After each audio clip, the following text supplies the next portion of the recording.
અંકલેશ્વરના સારંગપુર પાટિયા નજીક ગત 28 ફેબ્રુઆરીના રોજ બપોરે એક ગંભીર માર્ગ અકસ્માત સર્જાયો હતો।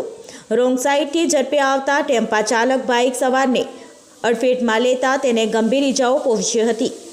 સીસીટીવી ફૂટેજમાં સ્પષ્ટ દેખાય છે કે એક બાઇક સવાર સારંગપુર પાટિયા પાસેથી પસાર થઈ રહ્યો હતો। તે દરમિયાન સામેની દિશાથી ગેરકાયદેસર રીતે અને વધુ ઝડપે આવતો ટેમ્પો બાઇક સાથે અથડાયો।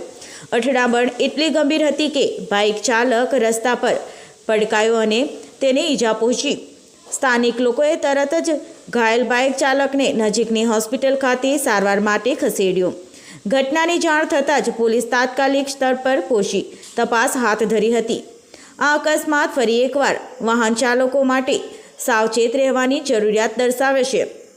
રાહદરીયા અને વાહન ચાલકોએ ટ્રાફિક નિયમોનું પાલન કરવું અને સલામતીનું ધ્યાન રાખવું અત્યંત આવશ્યક છે।